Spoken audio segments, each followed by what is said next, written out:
Hello, j'espère que tu vas bien. Donc on se retrouve aujourd'hui pour une nouvelle vidéo. Donc ce sera un update lecture des 3 derniers romans, romances, etc. comme d'habitude que j'ai lus. Je vais t'en parler. Donc si le changement change un peu, ça commence bien, je suis pas très logique. Si le fond a un peu changé, enfin si je changeais de position, ne t'inquiète pas. Je fais des petits tests en ce moment, j'essaye de voir ce qui est le mieux. À savoir que j'en avais marre en fait d'être assise en fait sur mon cul. Donc peut-être que je vais changer, peut-être pas, ça dépendra en fait. Parce que c'est vrai que comme je blablate beaucoup, généralement plus d'une demi-heure, je me dis rester une demi-heure debout pour parler, ça va être chaud. Mais bon, voilà, bref, je veux pas faire encore une vidéo d'une demi-heure quand même, hein, on va essayer. Donc aujourd'hui je vais te parler de 3 romans. Donc en premier je vais te parler de Last Night de M. Pierce, donc c'est la saison 2 de Night Hall, donc c'est édité chez Hugo, roman dans la collection blanche, enfin dans l'édition blanche, enfin la collection blanche, ouais, New Romance, ouais. En fait c'est un bordel parce que c'est New Romance mais c'est l'édition blanche, enfin c'est un bordel, bon bref. Donc celui-ci que j'ai lu il y a pas longtemps. Ensuite je vais te parler de le tome 3 de la saga The Elements, donc The Silent Waters, donc de Brittany Setcheri chez Hugo Roman, pareil dans la collection New Romance. Et le petit troisième, c'est celui que je viens de finir il y a très peu de temps, c'est Rock Addiction de Nalini Singh, j'ai du mal à le dire, Singh, on va dire Singh, ouais, Singh, chez J'ai lu pour elle. Donc voilà, donc on va commencer par, on va dire le livre que j'ai lu parce qu'il était dans ma palle et que je pense que je ne veux pas continuer à lire, on va dire ça comme ça. Donc on va commencer par Last Light du coup. Donc ça c'est le tome 2 de la saga, j'ai lu à sa sortie en fait le tome 1 il y a très longtemps. Donc je vais pas te faire de résumé peut-être du tome 2 mais peut-être plus du tome 1. Donc en gros tu retrouves Anna et Matt. En fait ils se rencontrent tous les deux sur le site Fictia. Donc c'est un site apparemment de ce que j'ai compris et de ce qu'il existe en fait dans la réalité. Sauf en fait il existe vraiment. C'est un genre de Wattpad en fait, si je me dis pas de conneries. Donc bref, ils se rencontrent dessus parce qu'ils ont un projet de lecture d'écriture en commun, donc ils écrivent ensemble une histoire. Sauf qu'en fait, ils vont se rendre compte que derrière l'ordinateur, ils sont très attirés l'un par l'autre, etc. Dans ce monde-là, en fait, Anna est fan d'un écrivain très connu, mais qui n'a jamais montré sa tête. Et puis voilà, je t'en dis pas plus. Et puis donc forcément, un jour ou l'autre, ils vont se rencontrer. Et c'est là que commencent tous les passages débridés. On va dire ça comme ça. Donc à la fin du tome 1 se passe quelque chose de fou hein, en fait. Hein. J'ai carrément sauté en fait, j'ai acheté tout de suite le tome 2. Sauf que j'ai attendu moi plus d'1 an et demi, voire même 2 ans pour lire ce tome 2. Donc je n'ai pas d'excuses. Si peut-être que en fait j'avais d'autres trucs à lire avant. Et puis pour finir, vu que le tome 1 n'a pas été non plus... quelque chose de très divertissant. En fait, je trouve ça dommage. Enfin, c'était divertissant au niveau de l'histoire, parce que je trouve ça original d'avoir des protagonistes qui se rencontrent, qui aiment bien écrire, etc. C'est autour du livre, en fait, autour du métier du livre. Sauf que, tous les passages de cul, mais vraiment, ouais, de cul, parce que ouais, c'est même pas de l'amour. Si, c'est de l'amour, mais à leur façon, on va dire ça comme ça. C'est un peu trop, quoi. Je trouve ça dommage que ça gâche, en fait, l'histoire principale. Et donc là, j'ai quand même lu ce tome 2 parce que je me suis dit allez ça se lit vite en plus Fanny, donc lis-le. Donc j'ai su le fin mot de l'histoire et je me suis dit tout ça, enfin le fin mot de l'histoire de l'événement qui s'est passé dans le tome 1, je me suis dit tout ça pour ça, ouais, en fait ça sert à rien. Juste si peut-être pour rajouter des scènes de cul et des scènes dégueulasses. Enfin dégueulasses, non c'est pas dégueulasse mais c'est, voilà, c'est pas...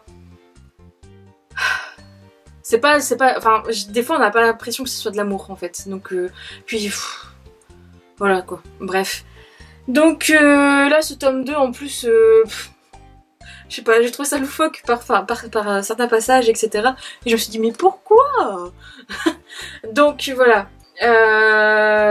La fin pareil, ça doit terminer sur un mini cliffhanger, je trouve ça bien mais bof. C'est sympa mais voilà. Donc franchement le tome 3 n'est pas dans mes priorités d'achat pour l'instant. Je vais te dire ça comme ça. Tout simplement parce que je ne sais pas si je vais le lire tout de suite en plus et puis j'ai pas forcément envie de l'acheter. J'en sais rien, ça me... C'est dommage parce qu'en fait l'histoire peut être très intéressante mais elle est gâchée par les scènes de sexe quoi. Il y en a tellement, il y a que ça. Enfin un chapitre t'as toujours un truc, toujours un rapport. Puis le langage est assez cru. Donc après voilà, tu te dis oui elle doit savoir, c'est l'édition blanche, enfin c'est la collection blanche. Ok mais bon là voilà quoi. Enfin... Bref, donc je ne sais pas si je vais renouveler l'expérience. En tout cas, si toi tu as lu cette saga, n'hésite pas à me dire ce que t'en penses. Et surtout, n'hésite pas à me dire si le tome 3 est mieux que celui-ci. Que le premier, ça va, tu découvrais quand même l'univers. Bref, donc n'hésite pas à me dire ce que t'en penses, etc. Parce que je suis preneuse. Peut-être que le tome 3 me donnera envie si j'ai un avis positif ou quoi. Voilà. Donc ensuite, je suis allée à Poitiers ce mois-ci et j'avais pris une petite lecture dans le TGV, parce que 5 heures de TGV, voilà. Et je me suis enfin lancée, je me suis dit, voilà, faut que tu le commences avant que le tome 4 sorte. Donc j'ai commencé, enfin j'ai fini, hein, du coup, The Silent Waters, donc le tome 3, de Brittany Setcheri. Et donc... Ça parle de même. J'en ai mis plein. J'étais dans le TGV, les gens ont dû se dire, elle est tarée, pourquoi elle met des post-it dans son bouquin. Alors, que te dire, là tu vas retrouver, comment ça s'appelle, j'oublie toujours les prénoms féminins. C'est ça, c'est un problème. Ah si, bah si, c'est non. Je sais même plus son prénom. C'est Maggie, je crois. Mais bien sûr, si c'est Maggie. Moi, il faut que je dorme. Bref, donc là, tu vas retrouver Maggie et Brooks. Alors, en fait, Maggie, enfin, tous les deux sont des amis d'enfance qui vivent ensemble, qui sont voisins. Maggie, en fait, est arrivée dans une maison, enfin, c'est un foyer, on va dire, reconstitué, entre guillemets, parce que son père...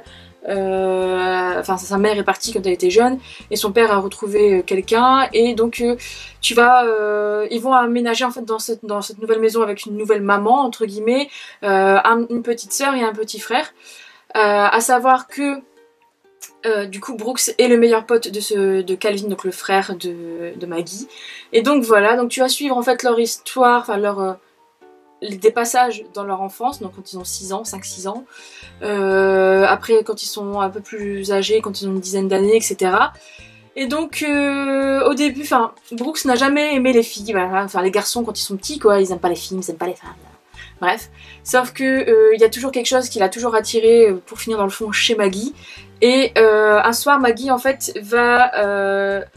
improviser son mariage avec lui, et donc ils vont aller dans le parc, dans la forêt derrière chez eux, enfin derrière le lotissement où ils habitent, et pour célébrer leur mariage, sauf que Brooks va arriver en retard, et je te dis pas pourquoi parce que c'est vraiment un truc, bref, il va arriver en retard, et sauf que Maggie va assister à quelque chose et va être victime de quelque chose qui fait qu'elle va perdre l'usage de sa voix, enfin elle va perdre sa voix et elle ne sortira plus jamais de chez elle.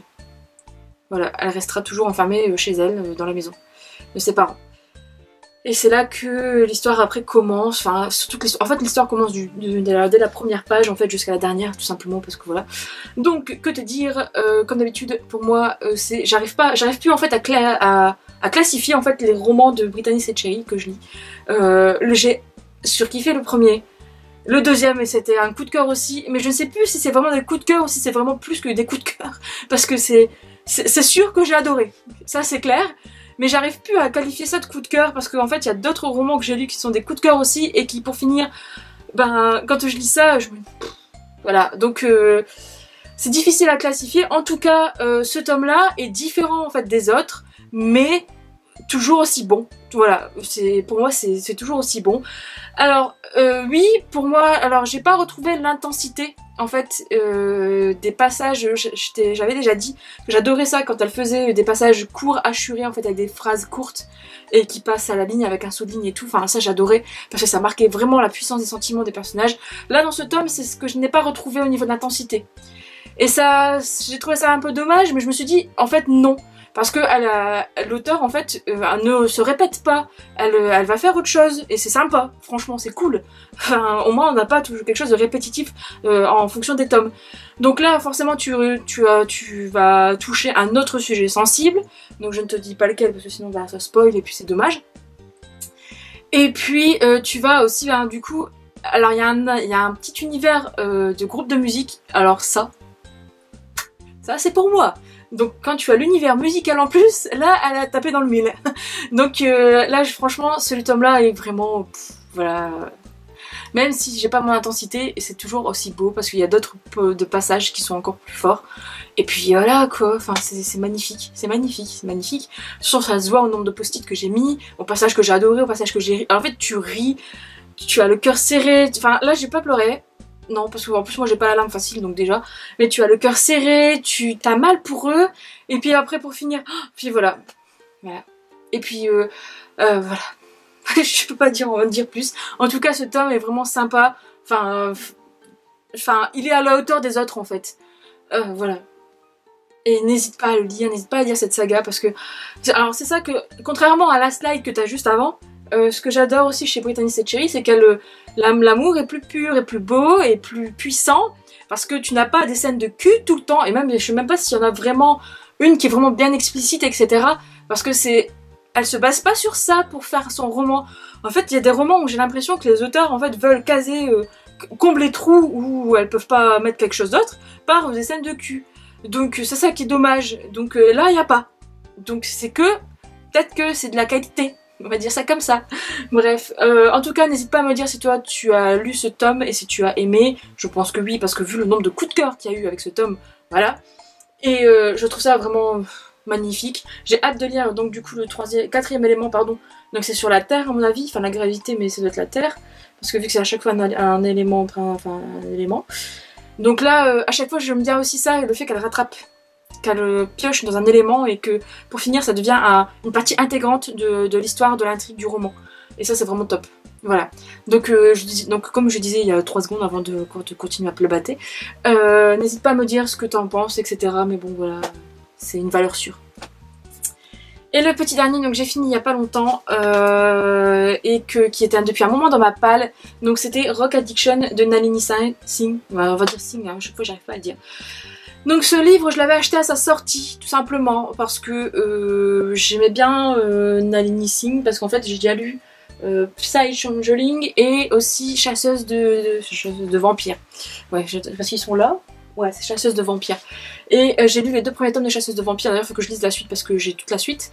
Mais j'ai adoré, j'aime beaucoup cet auteur. Donc voilà. Et là, en fait, quand j'ai vu le résumé, quand c'était un truc sur justement les groupes de musique, je me suis dit, bon, ça c'est pour Fanny. Donc je l'avais acheté à sa sortie et comme par hasard, comme d'habitude, enfin pas comme par hasard parce que c'est toujours mon problème, comme d'habitude, arrivé à la sortie, je l'ai pas lu et là, ben, au bout de 1 an et demi, 2 ans, je le sors en fin de ma palle. Bref, on ne parlera pas de ça trop longtemps. Donc cette histoire là, tu vas te plonger dans l'histoire de Molly, qui est une jeune femme qui vit en Nouvelle-Zélande et qui en fait a un passé lourd, enfin entre guillemets. En fait elle a été mise un peu sous les feux des projecteurs parce que son père a couché avec... Enfin bref, son père a fait des choses pas très catholiques, etc. Donc quand elle était jeune, elle a été mise sous les feux des projecteurs et il s'est passé certaines choses avec sa mère, etc. Donc bref, voilà, je t'en dis pas plus. Donc Molly évite comme la peste de se faire remarquer, etc. pour pas que son passé ne revienne sur les devants de la scène, entre guillemets. Et donc elle est bibliothécaire, elle vit en Nouvelle-Zélande, etc. Et en fait un soir elle va participer à une soirée où sa sœur l'a invitée, ça faisait un moment qu'elle n'était pas sortie en soirée. Sa sœur l'avait invitée à participer en fait à une soirée, je sais plus quel thème de la soirée, bon bref.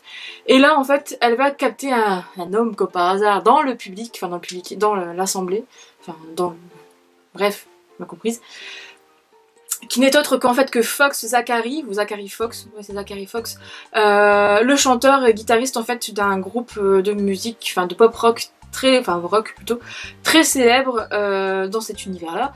Et donc forcément bah, le petit Fox va aussi la capter, hein. Oui, sinon ce serait pas drôle. Et deuxième chapitre, cric crac boum, voilà ça c'est fait. Donc sauf que donc du coup ils vont essayer de créer quand même une relation pendant 1 mois. Zachary Fox lui propose d'essayer en fait.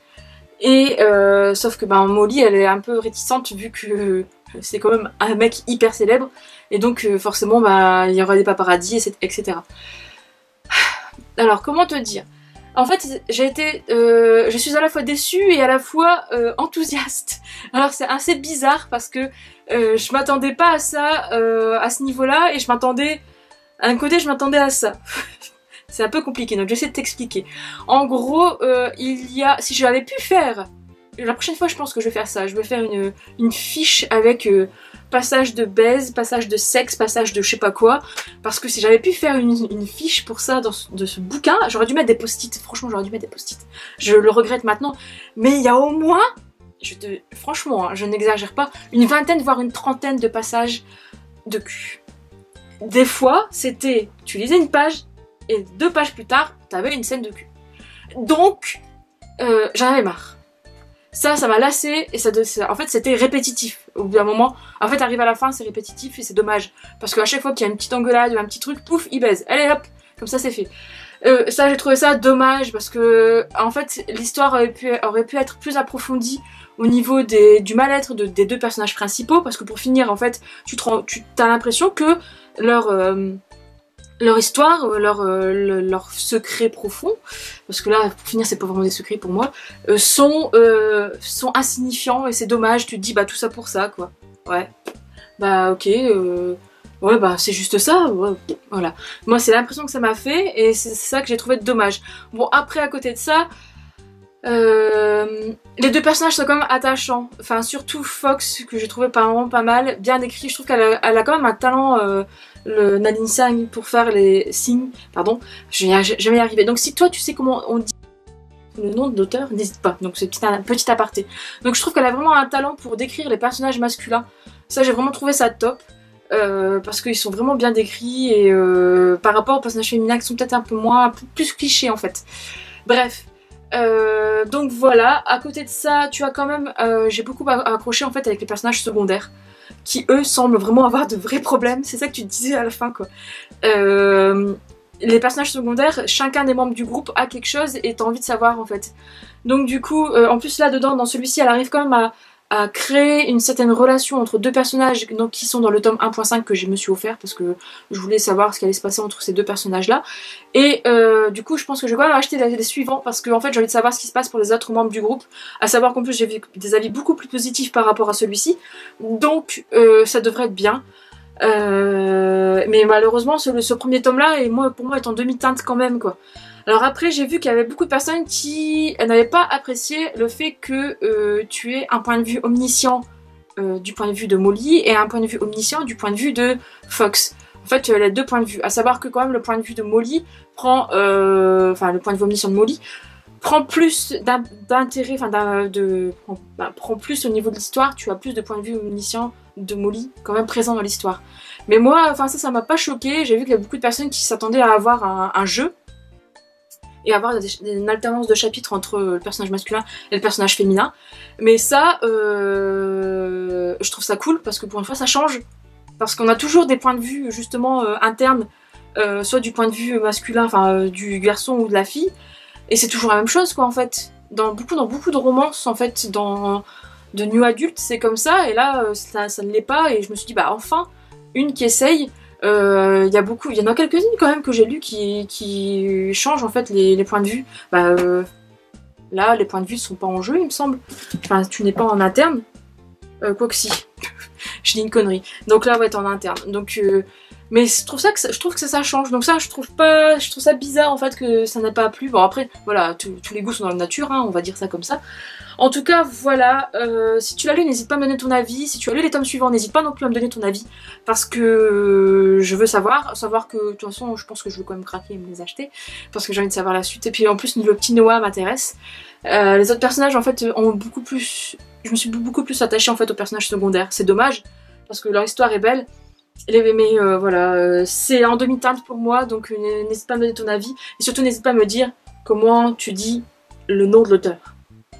C'est la question du jour. Donc je te dis à bientôt du coup pour une prochaine vidéo. Je ne sais pas ce que ce sera, comme d'habitude, comme j'ai déjà dit dans plusieurs vidéos. Je fais ça quand je peux, parce que voilà. Et donc je te dis à bientôt pour une prochaine vidéo du coup.